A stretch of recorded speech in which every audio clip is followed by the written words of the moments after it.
അനുഭവതലത്തിനെ പറ്റി ഒന്ന് ഒന്ന് വിവരിച്ചാൽ കൊള്ളാമെന്നുണ്ട്. അനുഭവത്തെ കുറിച്ച് പറയുന്ന സമയത്ത് ശരിക്കും ഭയമാണ്. കാരണം ഇത് ആളുകളിലേക്ക് എങ്ങനെ പറഞ്ഞ് ഫലിപ്പിക്കാൻ പറ്റും എന്നുള്ളതുകൊണ്ടാണ്. പക്ഷെ ബുദ്ധിമുട്ടുള്ള ഒരു മേഖലയാണ് ആധ്യാത്മികത.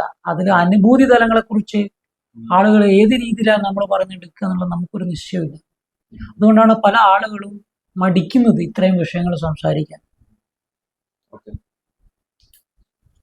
ഇത് നമുക്ക് പരിശീലനം കൊണ്ട് നേടിയെടുക്കാൻ പറ്റും എന്നാണ് സ്വാമി പറയുന്നത്. തീർച്ചയായിട്ടും പരിശീലനം കൊണ്ട് നേടിയെടുക്കാൻ പറ്റാതെ ഒന്നുമില്ല. എല്ലാത്തിനും എല്ലാത്തിന്റെയും പുറകിൽ ഒരു കഠിനാധ്വാനമുണ്ട്. ആധ്യാത്മികത എല്ലാവരും ഉപയോഗിക്കുന്ന ഒരു പണിയില്ലാന്ന്, ഒരു പണിയില്ലാണ്ട് എടുക്കുന്ന പണിയാന്ന്. അങ്ങനെയല്ല. ഏറ്റവും കൂടുതൽ നമ്മളെ ഗുരുക്കന്മാർ പറയും വാളുമ്പ കളിയാണ് ശരിക്കും മുറിയും. അങ്ങനെ ഒരു പെയിൻ അനുഭവിച്ചിട്ടുണ്ട് ഞാൻ. എനിക്കത് അറിയുന്നത് കൊണ്ട് എൻ്റെ അനുഭവമാണത്. നമ്മളെ ആധ്യാത്മികത എന്ന് പറഞ്ഞ് എടുത്ത് ചാടുമ്പോൾ ശരിക്കും വിശകലനം ചെയ്ത് ഗുരുക്കന്മാരെ മനസ്സിലാക്കാൻ പറ്റിയിട്ടില്ലെങ്കിൽ അതിനും കള്ളനാണയങ്ങൾ പെട്ടുപോകും. കുണ്ടലി ഉണർത്തി തരാൻ 10,000 വാങ്ങുന്നവരുണ്ട്. ഇന്ന മന്ത്രം ചൊല്ലിയ ഇന്ന് കിട്ടും എന്ന് പറയുന്ന ആളുകളൊക്കെ ഉണ്ട്. ഒക്കെ മന്ത്രങ്ങളെ കുറ്റം കൊണ്ടല്ലത്, കൈകാര്യം ചെയ്യുന്ന ആളുകളുടെ കുറ്റം കൊണ്ടാണ്. അപ്പൊ വേദങ്ങളൊക്കെ ശുദ്ധമാണ്, ഈശ്വരവാണി തന്നെയാണ്. പക്ഷേ കൈകാര്യം ചെയ്യുന്ന ആളുകൾ ശരിയല്ലെങ്കിൽ, അവരുടെ പാത്രം ശരിയല്ലെങ്കിൽ, ഹൃദയം ശരിയല്ലെങ്കിൽ വിളമ്പുന്ന ആളുകൾക്ക് ആ ആചരണം ബാധിക്കും. അങ്ങനെ ആളുകൾ മാർക്കറ്റിംഗ് ചെയ്യുന്നുണ്ട്, ഇല്ലാന്നില്ല. അതൊരു സത്യമാണ്. അപ്പം ഇതിനെ സമീപിക്കേണ്ടത് എങ്ങനെയാണെന്ന് വെച്ചാൽ, ആ നല്ല ഗുരുക്കന്മാരെ കണ്ടെത്താൻ നിങ്ങൾ കുറച്ച് പ്രയാസപ്പെട്ട പ്രശ്നങ്ങളൊന്നുമില്ല.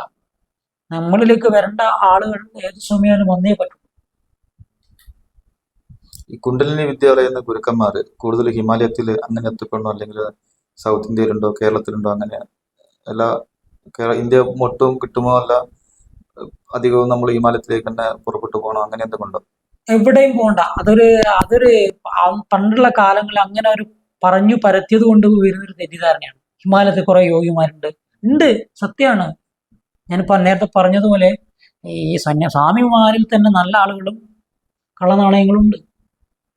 അതുപോലെ തന്നെ ഹിമാലയത്തിൽ പോകുന്ന സമയത്ത് ഇവർക്ക് എന്തെങ്കിലും 10 രൂപ കിട്ടാൻ, 20 രൂപ കിട്ടാനൊക്കെ വേഷം കെട്ടി നിൽക്കുന്ന ആളുകളുണ്ട്.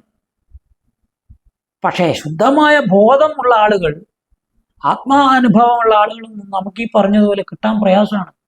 അവര് നമ്മൾ തേടിപ്പോണ്ട, അവരെ നമ്മളെ തേടി വരും. അതാണ് സത്യം. നമ്മൾ തേടി പോണ്ട അവരെ.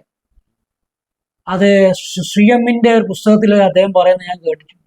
അദ്ദേഹത്തെ ട്രിവാൻഡ്രത്തേക്ക് ഇങ്ങോട്ട് തേടി വന്ന ആ ഗുരു പിന്നീടാണ് അദ്ദേഹം ജന്മനിയോഗം കൊണ്ട് ഹിമാലയത്തിലേക്ക് പോകുന്നത്. അത് അദ്ദേഹത്തിന്റെ അനുഭവകഥകളിൽ പറഞ്ഞത് നമ്മുടെ പറയാൻ കാരണം അതാണ്. അങ്ങനെ നിരവധി സ്വാമി രാമ ആയിക്കോട്ടെ, അങ്ങനെ പല ഗുരുക്കന്മാരോ ശിഷ്യനെ തേടി വരികയാണ് ചെയ്തത്.